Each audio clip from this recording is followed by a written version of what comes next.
बर' हारिनि थैनाय थांनायनि बाथ्राखौ लानानै जोङो स्पष्ट बुंगोन पलिटिक्सआ देरसिन नङा।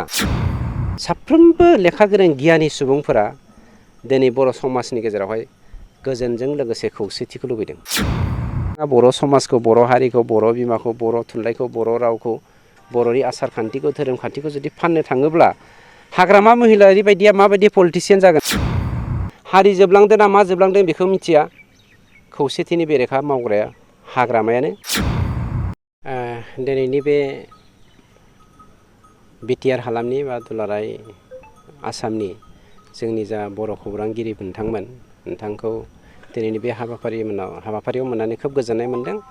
आरो दिनैनि बे हाबाफारिनि गेजेरजों दिनै बिपिएफआ कख्लाबारि उफेरा बिसायख'थिखौ लानानै समाजनि गेजेरावहाय नंखाय बाथ्रा बुंनानै जागोनो गोथो खालामनो नागिरदों बा बर' हारिखौ नंखाय बिथिंजों दैदेनलांनो नागिरदों, बेखौ लानानै दिनै जों नोंथांमोनजों फंनैसो शेयार खालामलायनो नागिरदों, जायनि गेजेरजों बा नोंथांमोननि मिडियानि गेजेरजों जोंनि बर' हारिया जेन बेफोरखौ मोनथिनानै सैथो असैथोखौ जेन भबिसत माने समाज दाखांनायनि बेलायाव बिजिरलायनो हायो, बे थांखिजों नोंथांमोनखौ लिंनाय जादों। नाय बे साभाबिक खोन्था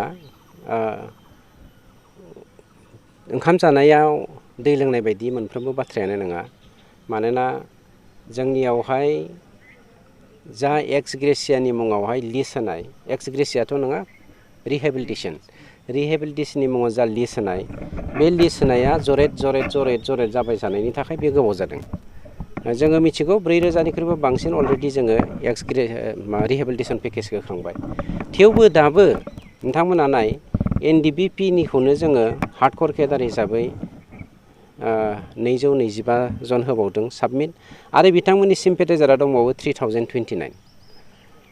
NDBRD हिसाबैबो 289 जन दंबावो हार्डकर केडार हिसाबै, आरो NDB धीरेन ग्रुप होननायनिबो माखासे जोंनियाव एक्स कमरेडफोर दङ, आरो NDB जोंनि जा एस ग्रुप बेनिबो 1,663 सा दंबावो, आरो NDB उमेनफोरनि नामावबो 28 सा दंबावो। दा बेफोरखौ लानानै जोङो खेबसेनो बेखौ स्क्रुटिनि खालामनानै पुलिस भेरिफिकेसन हरनानै सानसे साननैयावनो मोनजाजोबनो लुबैबाथ' जाया। आरो बे मोननैखौ लानानैनो दिले जानायखौ लानानै दिनै जोंनि बिपिएफ हान्जाया गथ'फोरखौ बा जोंनि कमरेडफोरखौ लानानै गेम गेलेबाय थादों। जोंनि कमरेडफ्रा बेखौ नोजोर होनांगोन, जाय बिपिएफआ गावसोरो सिगाङावहाय बे समावहाय बिपिएफनियाव बस्था थाखा राननानै माखासे आसनिफोरखौ बिथांमोना बेबस्था लादोंमोन। बे समाव बिथांमोना गावसोरनि एक्स BLT लोगो बिथांमोनखौनो जेबो मावफुंनानै थांना थानायनि राहा लामाखौ होनो हायाखै। दिनै बिथांमोननि गोबां न'खरा बरबाद जाजोबलांबाय, आरो बिथांमोना दिनै जोंनि एक्स NDB वार्कारफोर बा कमरेडफोर बिथांमोननो जोङो एक्स ग्रेसिया होनो थाखाय government of India, government of आसामा रेडि जानानै दंखायो, स्क्रुटिनि खालामगासिनो दं, ओमफ्राय पुलिस भेरिफिकेसन जागासिनो दङ। अब्लाबो एन्टि एलिमेन्टस जा एक्टिभिटिस बेफोराव इनभल्भ खालामनो थाखाय इन्स्टिगेट खालामनायखौ जोङो खोनानानै आसरित मोनो। मैया बावैसो सानैसो NDBफोरा UPPLआ जेबो खामानि मावाखै बा जेबो खामानि होआखै होननानै बिपिएफआव जइन जाहैबावदों सानैसो NDBफोरा। दा बिसोरो बिपिएफआनोखामोन, बिपिएफआनोखा बिसोरो। मानोना धीरेन बर'आ बिपिएफआव दंखायो, धीरेन बर'नि माखासे सापर्टारानो बिपिएफआवनो हाबफिनदों। बिपिएफआनोखा बिसोरखौ जोङो सिनायजोबखायो। बिसोर UPPLआव दं होननायखौ जोङो मिनिदोंसो। माला UPPLआव माला UPPLनि सोद्रोमा दं बिसोर, मा लिस्ट दं बिसोरनाव?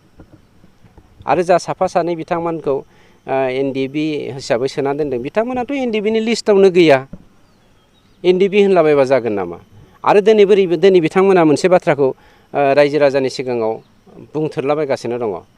दिनै जोंनि NLB फंबायफोरा मोनसे मोजां थांखिजों बर'नि समस्याखौ समाधान खालामनो होननानै दिनै पिस टकआव ओंखारबोदों, आरो बिथांमोननि मुं लानानैनो नोंथांमोना UPPLनिफ्राय फैयोब्ला NLBनि सोद्रोमा खालामगोन, आरो NLBनि साफ्रोमबो सोद्रोमानो जोङो 7 लाख खरै होगोन होननानै बिपिएफआ स्प्रेड खालामगासिनो दङ। बेफोरलाय मा राव जाखो? जेराव गभर्नमेन्ट अफ इन्डियाया एक्स ग्रेसिया रिहेबिलिटेसन पेकेजखौ मोनफ्रोमबो रिभलुसनारि अर्गानाइजेसननो 4 लाखनि बारा होआखै, बिपिएफआ NLBनि फंबायमोननो बिथांमोनाव हाबोब्ला जोंनि गथ'फोरखौ 7 लाख होगोन होननानै प्रसार खालामलाबायनायाथ' बे समाजावहाय गुबुंले आबहावा सोरजिनो नागिरनायनि अनगा मा थानो हागौ मा पिटिसिलै बै आगोलनि पिटिसि नामा अके खोब मोजां आंनिफ्राय बिथांमोननिसिम बेस्ट लाक हरदों खिन्थु मोनसे बाथ्राखौसो आङो आसरित नांदों जेब्ला जोङो बर'लेण्ड बिबाय थादोंमोन बिथांमोना बहा दङमोन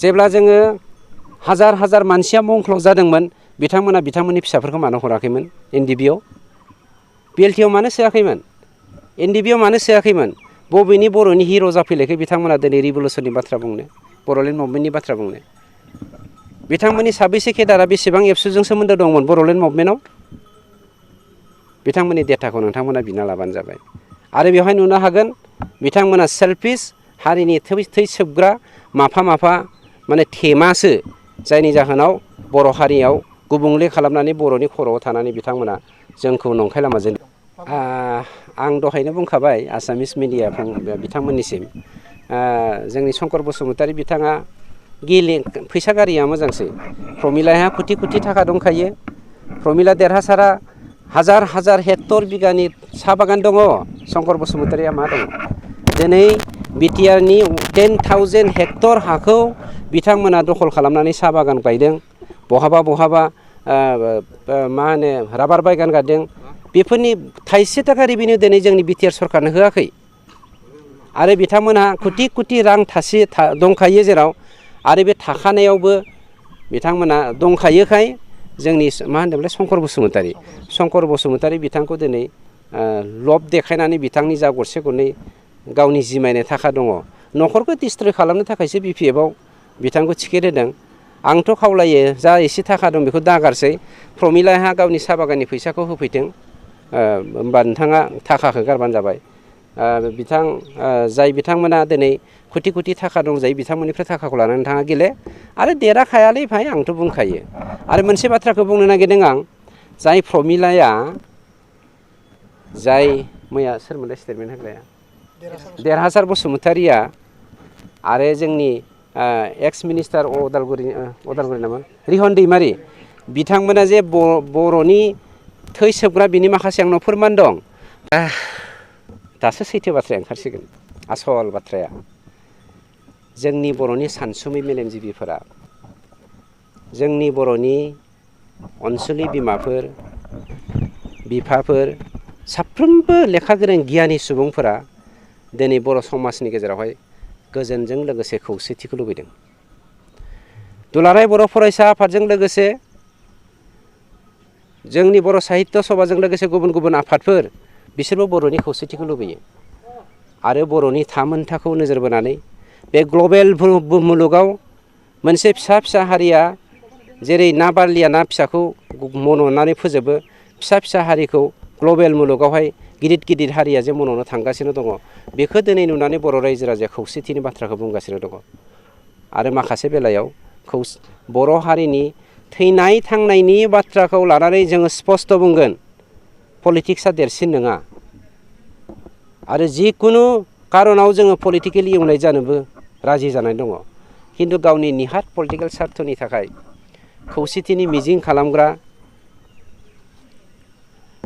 दुलाराय बर' माहारिनि जौगानायखौ लुबैग्रा जोंनि समाजा गाख'जानाय सोबख'जानाय नासयजानायनिफ्राय गादबजानायनिफ्राय रैखाथि मोननो मिजिं खालामग्रा साफ्रोमबो रायजो राजाया जेखौ लुबैदों बेखौ मावनो थांनायखौ जुदि बिथाङा बर' समाजखौ बर' हारिखौ बर' बिमाखौ बर' थुनलाइखौ बर' रावखौ बर'नि आसार खान्थिखौ धोरोम खान्थिखौ जुदि फाननो थाङोब्ला हाग्रामा महिलारि बायदिया माबायदि पलिटिसियान जागोन नोंथांमोनानो नायदो जायनि जाहोनाव बियो मा होनोमोन मोनसे आसामिस सोदोब बाहायोमोन गावलायनो माने मा होनोमोनलाय बेखौ सुबिदा बायदि थै सोबग्रा लेवार सुबिदा बायदि मोनबा बियो नोंखौ गोदनायावबो अरगोन थै सोबगोन मेगनावबो अरगोन थै सोबगोन हारि जोबलांदों ना मा जोबलांदों बेखौ मिथिया खौसेथिनि बेरेखा मावग्राया हाग्रामायानो दिनै बर' रायजो राजाया नोंथांमोननि बे स्टेटमेन्टनि गेजेरजों मोननो हासिगोन मैया बियो माबायदि स्टेटमेन्ट होदों दिनै बियो माबायदि स्टेटमेन्ट रायजो राजानिफ्राय मोननो हागोन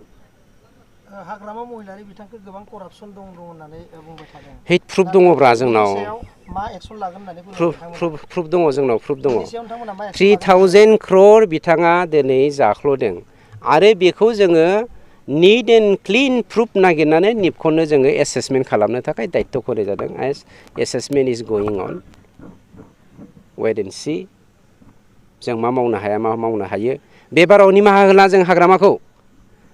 दाखालि बियो ABMSनि आफादगिरिखौ गावथारनायनि मुङाव मोनसे केसाव सरजाबदोंमोन। UPPLआ बासायदोंमोन बेखौ जेल जानायनिफ्राय। प्रमद बर' बिथाङा बासायदोंमोन जेल जानायनिफ्राय। बर' हारिनि सासे फिसा बिबो मोजांबाबो गाज्रिबाबो बर'नि सासे दैदेनगिरिमोन होननानै जों बिथांखौ बासायदोंमोन। बे खेबाव जों हाग्रामाखौ बासाया। दिनै नोंथांमोननि सिगाङाव आं बर' रायजो राजानिसिम बे मेसेजखौ हरनाय जाबाय।